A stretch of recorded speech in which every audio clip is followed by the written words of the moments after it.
for y'all. They missed the nightmare video for y'all. Goddamn tomorrow, which is New Year's Eve. But I think Mr. Ballin doing his, annual Sunday shit. I don't know. I ain't looked at it, but just in case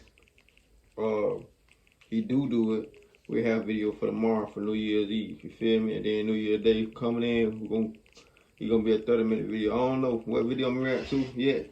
I still ain't made up my decision on that one. First day back. But yeah, man, just gonna get to the video. New Year's Eve, Mr. Nightmare, man.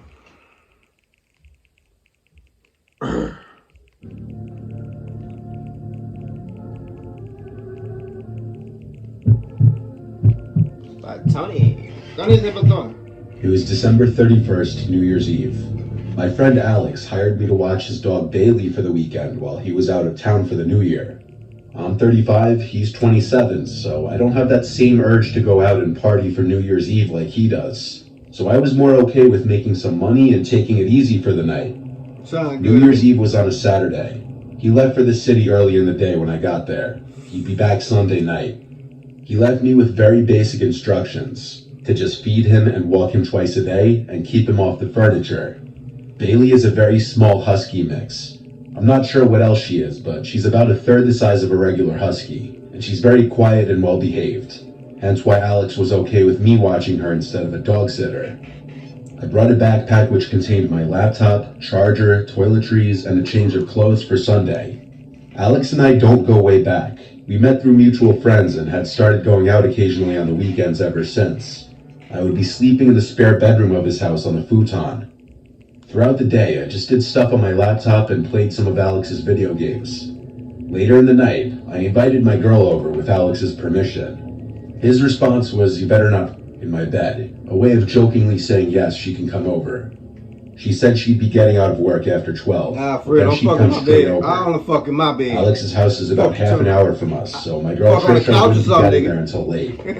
I had to kill the time alone with Bailey, watching movies until then. We were in the living room, and Bailey was by my feet. It was probably 9 p.m. when the doorbell rang.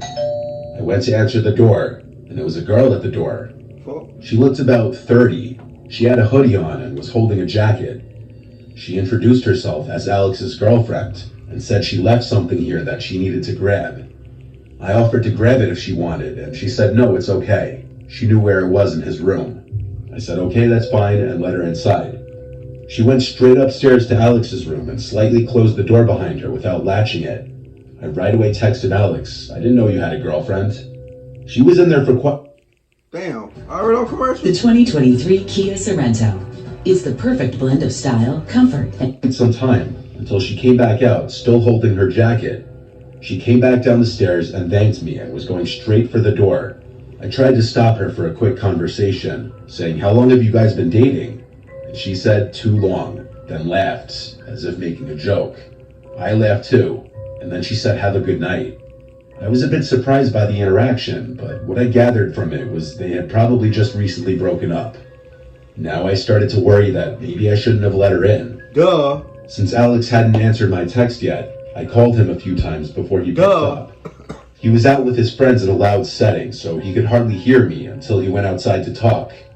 I told him his girlfriend just came by to grab something, and he was completely bewildered at what I was saying. "Who are you talking about?" he said.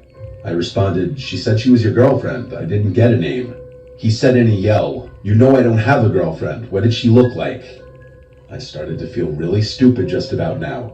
Yeah. I described the girl, and he said he had no idea who this could have been. I then proceeded to explain to him that she went upstairs to his room for a few minutes, then came back down. This was when he started freaking out. He told me to go up to his room now and check if she stole anything. Of course, I didn't know what was in his room beforehand, so he had me check for specific things, which all appeared to still be there. He tried hard to figure out who it could have been, and said he'd call me back after he made some calls and sent me some pictures of different girls. Understandably, this was putting a damper on his night. I could tell he'd already been drinking, so I felt awfully stupid for letting some random girl into the house. He started sending me screenshots of different girls' Instagram accounts, none of them resembling the girl who came in. When I said no to all of them, he went silent for an hour. Then he texted me randomly, "I think I know who it was. Make sure she doesn't come back." I didn't ask any further questions. I responded, okay, my bad, and left it at that. Clearly Alex was going through some serious girl drama, or so I thought. I watched the ball drop alone. Not that I really care about the new year or the ball drop at all. Later that night, Trisha finally made it over, and so we hung out in the living room together. I told her what happened, and she was shocked. But then a freakish coincidence happened. Bailey lifted her head and looked at the front door, and then there was a knocking at the door. Whoever it was didn't ring the bell. There was no shot I was opening it. I called Alex a bunch of times, but he didn't pick up. He was wasted and didn't even feel his phone vibrating. Trisha and I stayed quiet, and eventually whoever it was went away. I was honestly unnerved now. Surely it was in connection to whoever that girl was earlier. Maybe it was even her again. Either way, I didn't want to get involved any further in what was going on. Fair enough. After this, we decided to migrate to the spare bedroom where we'd stay for the night on the futon. We had a movie on as we laid down, and I held her. We fell asleep in this position and woke up at some unknown hour in the night, which I later found out was less than an hour after we fell asleep. I woke to Bailey's howling. She was in the room with us. Trisha woke up after me. Bailey was at the bedroom door with her tail wagging, howling. I whispered, Bailey, shush. She looked at me and then came over, but she stayed staring at the door, now growling, making unhappy whimpering sounds. Hell no. Then there were footsteps outside on the wood floors. We heard what had to be at least 2 pairs of footsteps, tiptoeing to the door. And then the doorknob twisted. By force of habit, we had the door locked, thankfully. And a girl's voice said, Alex? I looked at Trisha and signaled for her to stay quiet. That girl was not alone. Another light tap at the door, and then the girl's voice said, who's in there? This is Alex's house. I made the decision to say in a loud voice, almost a yell, the cops have been on their way for a few minutes now, just so you know. The girl said, who are you? I didn't bite. I whispered to Trisha to actually call the police, and she did. The entire time she whispered into the phone. I said loud and clear, I dare you to do something, because the time you do it, the cops will be running through the front door. I heard a whisper on the other side of the door. Then, multiple pairs of footsteps walking away from the door. We stayed in the room, waiting for the cops to get there. Since the front door was left she probably opened the window for somebody to come in through the witch line. Oh. You ain't never think about that? It opened by those people. The cops came right in. The house was clear by this point. I gave my entire recount of the story, and then called Alex multiple times until he finally picked up, still sounding pretty drunk. One cop talked with him on the phone for a few minutes, while I sat with Trisha speaking with another cop. After all this was said and done, the accepted assumption was that there was a key in Alex's room taken by that girl from hours before. This was a pretty messy situation, since Alex couldn't just come all the way home this late. He practically begged me to stay the rest of the night. I had Trisha go home. I stayed because I felt responsible for letting that girl in the first place. I stayed locked in that room the rest of the night with Bailey. I literally wedged a chair against the front door, some half-assed attempt at keeping them out if they decided to return. By morning, though, it seemed that they didn't return. Alex came back earlier that day than originally planned. $2. I'm not going to air out any more private information to the internet than I already have, just in case anyone who knows him can figure out this story is about him. $2. But he did tell me who he thought the girl was. And the story behind it proves that men have to be careful, too, with the women they choose to interact with. That girl and whoever was with her's intention of breaking in wasn't to steal anything, evident. I had my fair share of crazy females. At a very young age, at that. But I'm 24, so I'm talking about when I was like 16, 18. But I was a hoe. I put the H-O in hoe. I mean, I did. The scariest part. That's do your homework on did, ASAP. I can't even imagine staying in that house if I were him after this. However, it's been a year, and as far as I know, nothing has happened. Unless he's keeping more to the story he told me, a secret. That was crazy. The Zodiac. Uh-oh. Uh-oh. Uh-oh.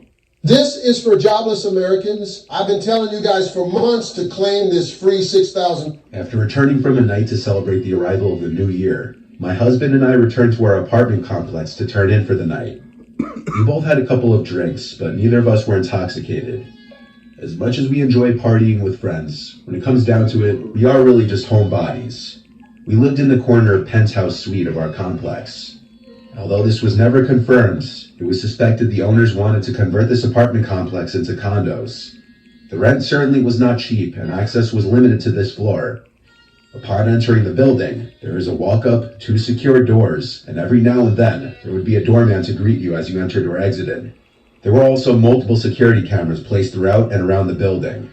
It was an especially cold evening, and when we returned, there was no doorman present. It was late, at least 2 a.m. The foyer was empty, and one of the lights flickered softly. My husband and I entered the elevator and pressed the button to the top floor. The elevator ride was smooth, and as we ascended, I could feel myself becoming more relaxed, excited to finally be home and able to rest. My feet were killing me from wearing heels all night in the bitter cold. The bell chimed, signaling we had reached our floor. The door slid open, and we turned the corner to the left. Like I said, our suite was the corner suite at the end of the hall. However, something caught our eye. A woman, or what at least looked like a woman, was meandering through the hallway. Her hair was dark and scattered. It looked to be matted and covered her face. She wore a black lace dress that was torn and looked to be in bad shape. Thinking back, I don't even think she had any footwear on. We assumed she was intoxicated and was having difficulty finding her suite. Although on closer inspection, she didn't look familiar. We knew all of our neighbors, as like I said, access was limited on this floor. I looked at my husband, who stood still as well. I could see he was contemplating the same thoughts. I asked him, should we ask if she needs help?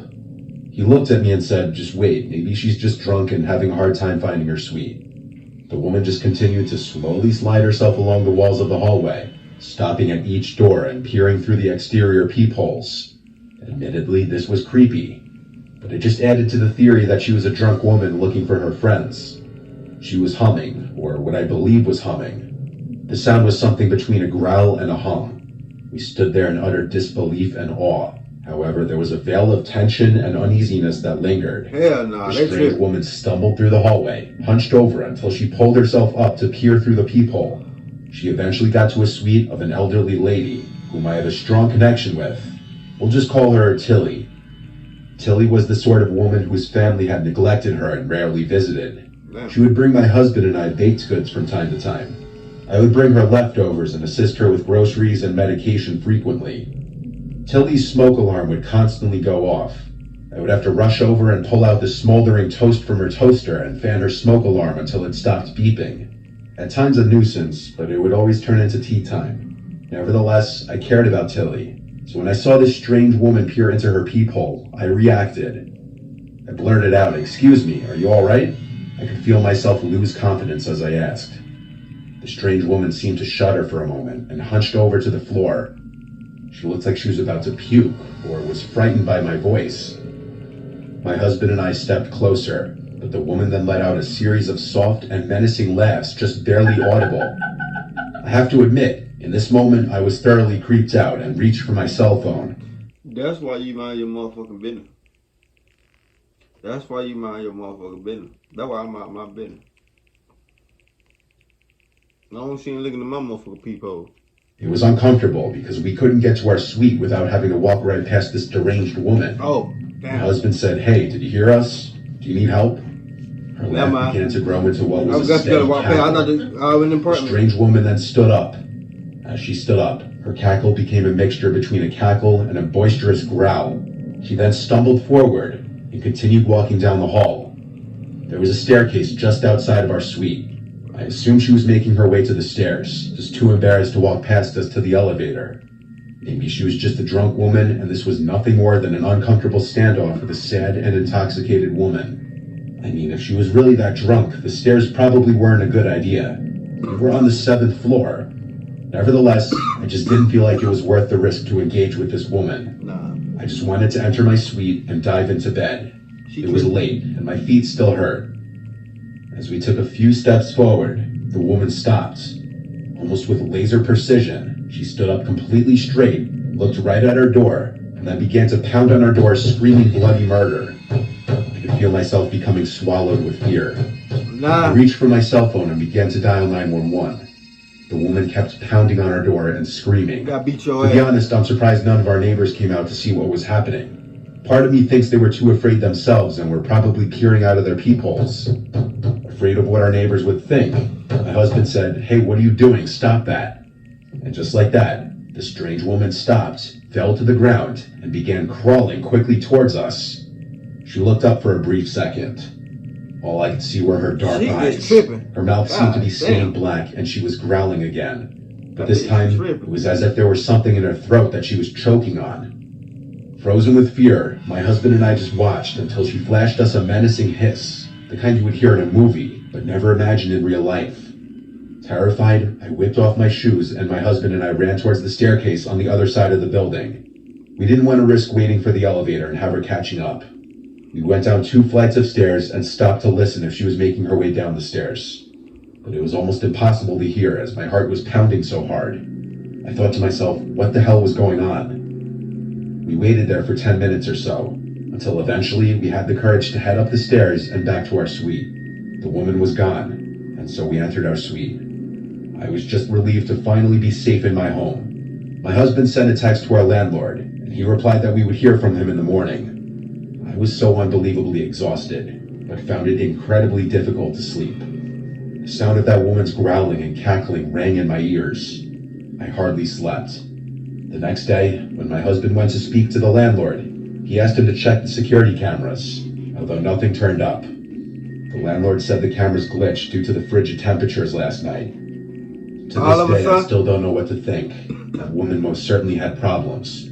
The question is, was she dangerous? We moved about a year later. Every New Year's Eve, I still think about that night. Shit, every day I would. I would have punched the bitch, me personally. Be banging on my door finna punch your ass, bitch. I'll shoot you. Fuck wrong. It was New Year's Eve of 2020, and all of us were ready for this horrible year to be over. My friend Logan was throwing a house party.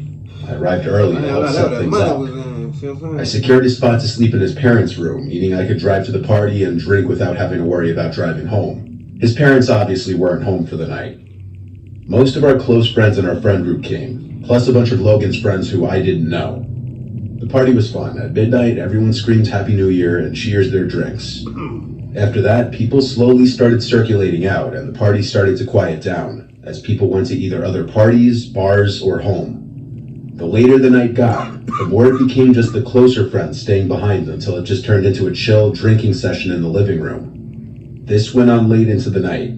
It was likely 3 a.m. when the last of everyone who wasn't sleeping at Logan's house was gone. As it quieted down, we started hearing this occasional sound.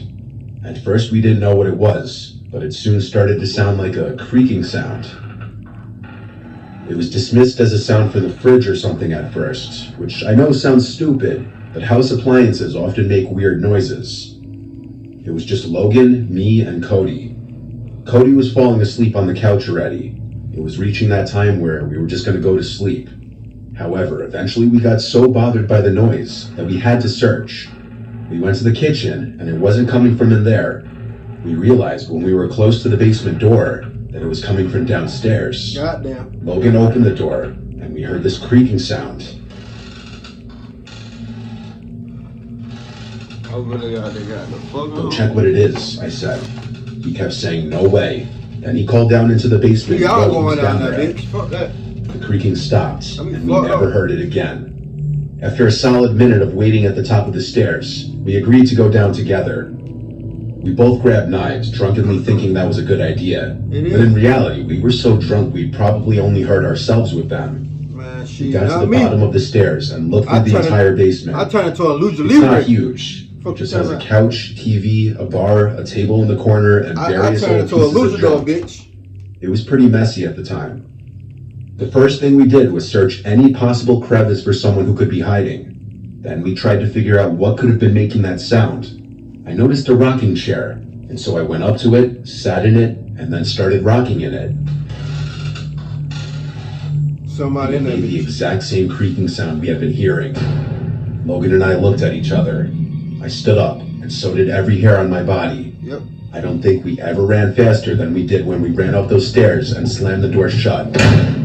We tried to come up with any logical explanation, but there was none. He kept the basement door locked for days until his parents came back. There was no living soul down there, but something was moving that rocking chair. That rocking chair used to belong to his grandma, who passed away forever ago, and it's just something his mom held onto for sentimental reasons. I can't say I've ever experienced anything resembling the paranormal before this, nor since then. It still sends chills down my spine. Hell no. I wouldn't went back over that nigga house no more.